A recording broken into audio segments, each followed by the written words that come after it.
जय मित्रांनो, तर ज्यांनी मुंबई शहराला अर्ज केलेला आहे त्यांच्यासाठी आनंदाची बातमी आहे। तुम्हाला माहिती पडलंच असेल की मुंबईच्या जागांमध्ये वाढ झालेली आहे। 1062 जागांची वाढ मुंबई शहराला झालेली आहे। त्याच्यासोबतच आता 3521 इतके एकूण जागा झालेल्या आहेत। ह्या जागा 1062 ह्या काही कमी जागा नाही आहेत। तर आता मुंबई शहराचा कट ऑफ कशा प्रकारे लागू शकतो, त्याच्यानंतर आणखी कोणत्या जिल्ह्यांच्या जागांमध्ये वाढ होऊ शकते त्याच्यावर आपण सविस्तरपणे बोलणार आहे। त्यामुळे व्हिडिओला स्किप करू नका।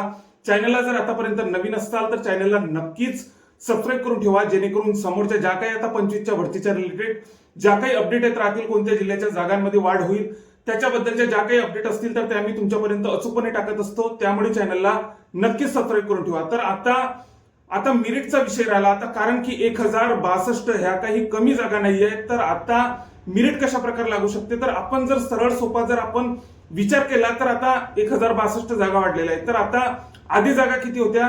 2459 इतक्या मुंबई सिटीला जागा होत्या। तर आता त्यावेळेस जर आता 2459 जर जागा असत्या आता पण, तर आता जे वेटिंगला मुलं असते, तर आता जे वेटिंगला मुलं असते 2459 जागांमध्ये, जे आता समजा ओबीसी कॅटेगरीमधील वेटिंगला जे मुलं होते तर त्यांचं पण सिलेक्शन सध्या आता झालेलंच आहे असं समजून घ्या। साधा सरळ जर आपण विचार केला तर म्हणजे की आता 1062 जागा आहेत तर वाढ झालेली आहे, तर आता त्यांचं पण सिलेक्शन झालेलं आहे। तर आता जे वेटिंगच्या खालचे पण मुलं आहेत तर ते आता वेटिंगला राहतील, आणि ते वेटिंगला राहिलेल्या मुलांचे पण सिलेक्शनचे चान्सेस हे बऱ्यापैकी आहेत। कारण की आता आपल्याला माहितीच आहे मुंबईची वेटिंग ही उचलल्या जाते, मुंबईची वेटिंग ही उघडतच असते। तर अशा प्रकारे आपल्याला वेटिंगच्या मुलांचा पण बऱ्यापैकी फायदा होऊ शकतो। हे एक प्रकारचा आता लकच म्हटलं जाईल। आपला जिथं फॉर्म बसलेला आहे मुंबई सिटीला ज्यांनी अर्ज केलेला आहे ते खूप लकी आहेत, कारण की जागा 1062 इतक्या जागा वाढलेल्या आहेत। कारण की आता अर्ज वाढलेले आहेत का? अर्ज जितके आहेत तितकेच आहेत, पण आता जागांमध्ये वाढ झालेली आहे। तर या जागांचा आपल्याला नक्कीच फायदा होणार आहे।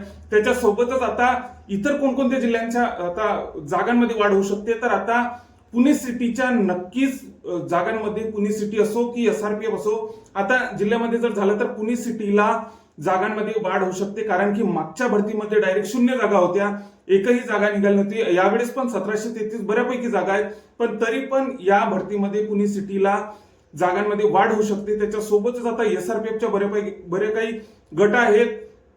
एसआरपीएफच्या भरपूर कमी जागा होत्या यावेळेस, पण यावेळेस एसआरपीएफच्या जागांमध्ये पण वाढ होऊ शकते बऱ्यापैकी। आपण आता सध्या तरी काही सांगू शकत नाही, पण पुणे सिटीचं नक्कीच सांगू शकतो की पुणे सिटीच्या जागांमध्ये वाढ होऊ शकते। त्याच्यानंतर इतर जिल्ह्यांमध्ये पण वाढ होऊ शकते, पण ते जे काही आता त्याबद्दलच्या ज्या काही अपडेट येत राहतील तर त्या नक्कीच आपण आपल्या चॅनलवर टाकणार आहे। त्यामुळे चॅनलला नक्कीच सबस्क्राईब करून ठेवा। तर आता मेरिट बद्दल तर आपण बोललोच की मुंबई सिटीचं जर मेरिट बघितलं आपण, तर मुंबई सिटीच्या मेरिटमध्ये आता जे आता 2459 जागांचा जर आपण विचार केला, 2459 आधी ज्या जितक्या जागा होत्या तितक्या जागांचा जरी आपण विचार केला तरीही जे आता 2459 जागांमध्ये जे मुलं वेटिंगला राहणारे होते ते सध्या पण त्यांचं सिलेक्शन झालेलं आहे। म्हणजे आता कमी आता मेरिट ही 201% मेरिट ही खाली येणार आहे।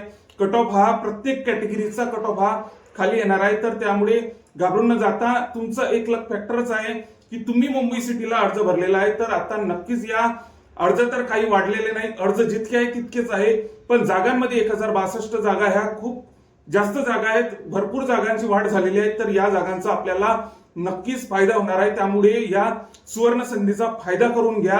आपल्या ग्राउंडची गती, आपल्या अभ्यासाची गती चांगली वाढवून ठेवा। यावेळेस आपल्याला मुंबई सिटीला भरती व्हायचंच आहे। तर हा व्हिडिओ मी स्पेशल मुंबई सिटीला ज्यांनी अर्ज भरलेला आहे त्यांच्यासाठी बनवलेला आहे। तर नक्कीच आपल्या चॅनलला सबस्क्राईब करून ठेवा। जय हिंद।